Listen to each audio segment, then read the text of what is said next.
au Seigneur de son amour, de ses merveilles pour les hommes. Alléluia. Jésus, marchant vers Jérusalem, traversait la Samarie et la Galilée. Comme il entrait dans un village, 10 lépreux vinrent à sa rencontre.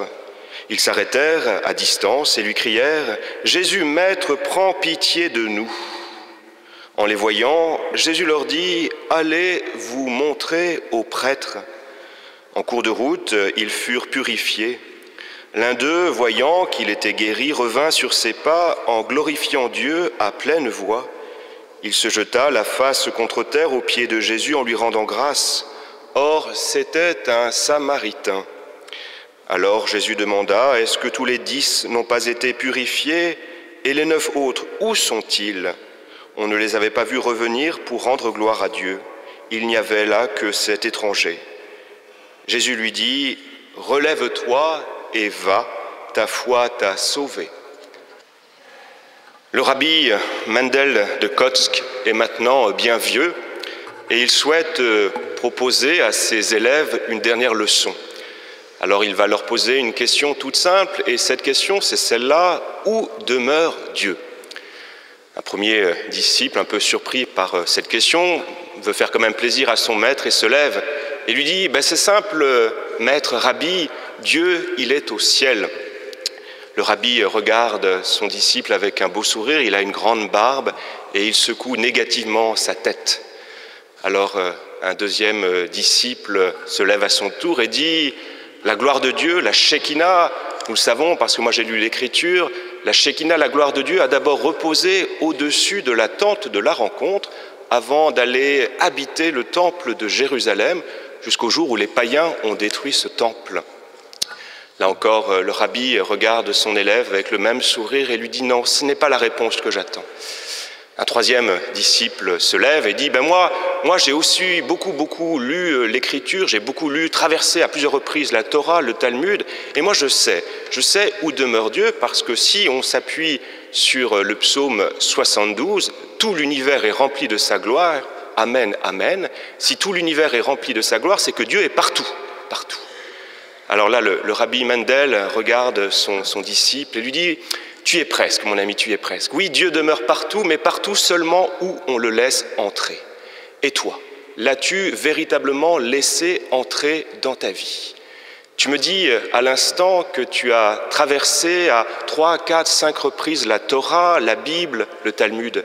Mais combien de fois la Torah, le Talmud t'ont traversé ? Oui, c'est une chose, en effet, de traverser l'Écriture sans se laisser vraiment bouleverser par elle, et c'en est une autre, véritablement de la recevoir et de se laisser déplacer par elle. Et c'est un peu ce que nous dit notre page d'Évangile. On a là 10 lépreux. 10 lépreux ont fait cette rencontre de Dieu, du Fils de Dieu, mais un seul va savoir faire retour au Christ parce qu'il s'est senti véritablement traversé par la parole.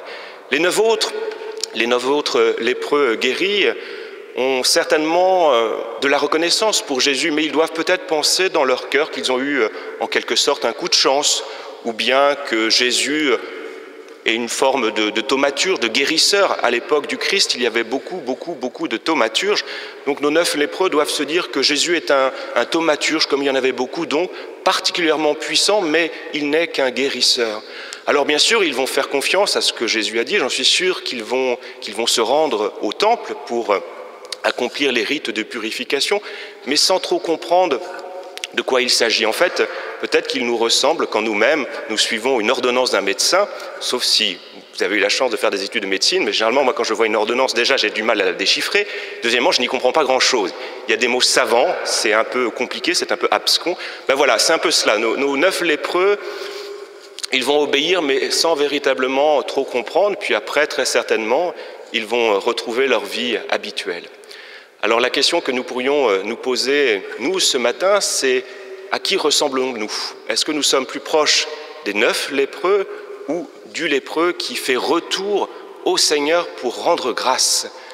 Vous pourriez certainement me faire remarquer que la question, elle ne se pose pas véritablement pour nous en ces termes, en ce sens où nous n'avons pas été guéris de la lèpre, d'une maladie aussi terrible et redoutable. D'accord, je suis d'accord avec vous, mais j'en suis sûr que nous avons tous déjà fait au moins une fois, même plusieurs fois, j'en suis sûr, l'expérience d'une rencontre avec le Seigneur. Dans une célébration, vous sentez véritablement cette communion qui est là, ou quand vous êtes dans cette basilique, dans nos confessionnaux, vous entendez le prêtre qui vous dit « tes péchés te sont pardonnés ». Et là, vous sentez cette chaleur, ce cœur aimant du Christ qui vous rejoint et qui vous dit « je te pardonne, je te pardonne ». Donc on a tous fait cette expérience de la miséricorde de Dieu, de cette expérience de la rencontre du Seigneur. Est-ce qu'à cette occasion, nous savons faire retour au Christ pour le remercier, pour lui rendre grâce? Je disais tout à l'heure que nous n'avons pas été guéris de manière aussi extraordinaire que nos 10 lépreux. Mais qu'en sait-on? Moi, il y a une phrase d'Ambroise Paré que j'aime beaucoup. Ambroise Paré, le père de la chirurgie moderne, Ambroise Paré remarquait « Moi, je soigne, je pense, penser non pas au sens de réfléchir, mais au sens du pansement, moi je soigne, je pense, et Dieu guérit. Je soigne et Dieu guérit. » Donc ça veut dire quoi? Ça veut dire qu'encore aujourd'hui, j'en suis sûr que le Seigneur, il vient nous guérir, il vient nous remettre debout, même si pour ce faire, il passe par les mains expertes de médecins, de chirurgiens. Alors, est-ce que nous savons, là encore, dire merci au Seigneur, rendre grâce pour tous les dons, pour savourer sa présence à nos côtés? Beaucoup de nos contemporains, malheureusement, se sont éloignés du chemin de Dieu et ils nous disent, nos contemporains, ou c'est peut-être le cas de certains parmi nous, ils nous disent « Dieu, je ne l'ai pas rencontré, Dieu, je ne le vois pas. J'aimerais bien l'avoir à mes côtés, mais il n'est pas là. Je fais surtout l'expérience de l'absence de Dieu. » Eh bien, je crois que notre lépreux guéri qui fait retour au Christ nous indique un chemin par lequel le Christ va pouvoir venir nous rejoindre. Et ce chemin, c'est le chemin de la gratitude, de l'action de grâce. Apprendre à dire merci. Merci Seigneur. Qu'est-ce qui se passe quand j'apprends à dire merci? Il se passe 3 choses. La première chose, c'est que je découvre ce Dieu qui me donne quelque chose. Ce Dieu qui me donne quelque chose. Par exemple, je vais donner un exemple. Si je sais dire merci pour la vie que j'ai, alors je découvre, je savoure cette vie qui m'a été donnée. Souvent, ça nous paraît une telle évidence que nous soyons vivants, que pour ceux qui ont la chance d'être en bonne santé, ça nous paraît une évidence. Et donc on ne prend même plus le temps de savourer cette vie qui nous est donnée. Donc, quand j'apprends à dire merci au Seigneur, je découvre le don qui m'est fait. Si je découvre le don qui m'est fait, je découvre aussi qu'il y a un donateur.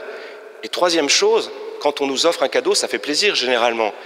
À notre anniversaire, à Noël, regardez la joie d'un enfant quand il déballe ses cadeaux. Il déchire le papier et ce sourire extraordinaire qui vient l'habiter. Ben voilà, quand je prends conscience que le Seigneur me fait un cadeau, alors ça m'emplit de joie. Je cesse d'être dans la réclamation, dans la revendication, en disant « ça m'est dû ». Non, c'est un don qui m'est fait. Et donc, je savoure ce don et je suis dans la joie.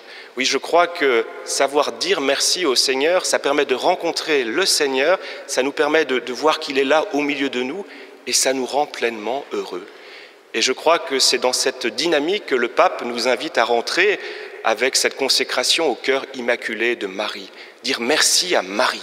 Merci Marie parce que tu es là à nos côtés. Merci Marie parce que quand je souffre, tu es là pour me soulager. Moi j'aime beaucoup venir dans cette basilique dans la journée, prier devant Notre-Dame des miracles et des vertus, puis regarder aussi le visage de tous ceux et celles qui sont là et de voir ce sourire qui les habite. Un sourire extraordinaire parce qu'ils sont devant Marie et ils sentent qu'ils ne sont plus seuls dans le combat, dans la lutte contre la maladie. Il y a Marie qui est là, Marie avec son cœur aimant, ce cœur de mère qui les soutient, qui les porte. Et souvent, donc, ces fidèles ont prié devant Marie, puis ils viennent rencontrer ensuite le Christ dans le sacrement de réconciliation. Et donc Marie, comme cela, les a conduits tout doucement vers le Fils, vers son Fils. Ben voilà, apprendre à dire merci au Seigneur. Et si nous apprenons donc à dire merci au Seigneur, alors cette porte s'ouvre et le Seigneur peut venir à notre rencontre. Oui, Dieu est partout, là où on le fait entrer. Et donc, une manière de faire entrer le Seigneur dans notre vie, c'est rentrer précisément dans cette dynamique de l'action de grâce. Alors, pour conclure, je vous propose de méditer une petite image, une petite analogie que propose le frère Bernard Brault. Le frère Bernard Brault, c'est un frère dominicain. Et le frère Bernard Brault nous dit « À quoi peut-on comparer la foi ?» Il nous dit « La foi, c'est comparable à ce que je suis en train de faire.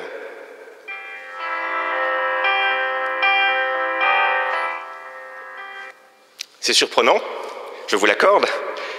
La foi, c'est comparable à une sonnerie, non pas à la sonnerie d'une porte qui indiquerait que le Seigneur veut rentrer dans notre vie, non, aux sonneries d'un téléphone. Qu'est-ce que c'est que cette sonnerie d'un téléphone? Ça vient nous indiquer que quelqu'un cherche à nous joindre. Dans la foi, c'est la même chose. Il y a beaucoup de signes qui nous mettent sur le chemin de Dieu. Quels sont ces signes? Eh bien, le premier de ces signes, c'est nous en avons un beau témoignage dans notre page d'évangile, c'est l'expérience de la guérison. Je suis guéri, et donc c'est la sonnerie qui sonne et qui me dit que qui m'a guéri, qui m'a guéri.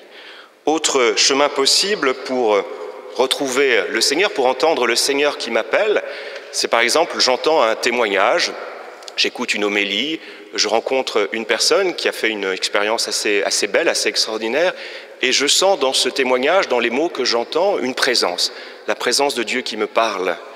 Autre sonnerie que nous pouvons entendre, qui nous met sur la route du Seigneur, ça peut être tout simplement la lecture de cette parole de Dieu. Je lis la Bible, je lis l'Évangile, je lis les psaumes, et là encore, j'entends Dieu qui me parle au travers de cette parole que je suis en train de lire. Autre sonnerie possible que l'on peut entendre et qui nous met sur le chemin de Dieu, c'est, voilà, nous sommes en Bretagne, vous vous rendez sur la côte d'Émeraude et vous vous dites c'est tellement beau, c'est tellement magnifique cette côte d'Émeraude, seul Dieu a pu créer une telle beauté.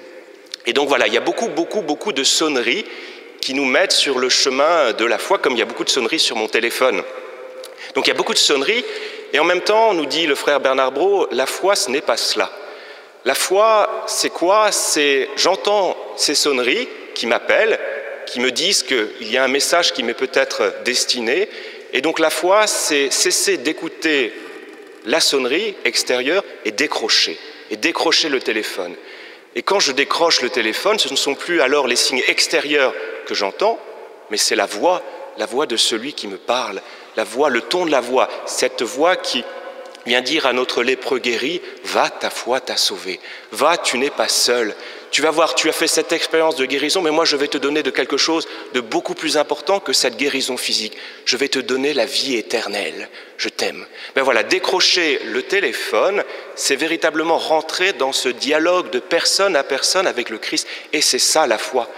On pourra rester des heures et des heures et des heures à discuter pour savoir si oui ou non le téléphone sonne, mais si on en reste là, on ne fera jamais cette rencontre. Rencontrer le Seigneur, c'est avoir cette simplicité tout simplement de se mettre à genoux devant lui. C'est accepter de ne plus tout comprendre pour s'en remettre à lui. Ça peut être assez étonnant de se dire arrêtez de tout comprendre. Ben oui, je ne peux pas tout comprendre. Donc, je me mets devant toi, Seigneur, je prie, et dans cette prière que je t'adresse, dans le cri que je vais te lancer, alors tu vas me répondre.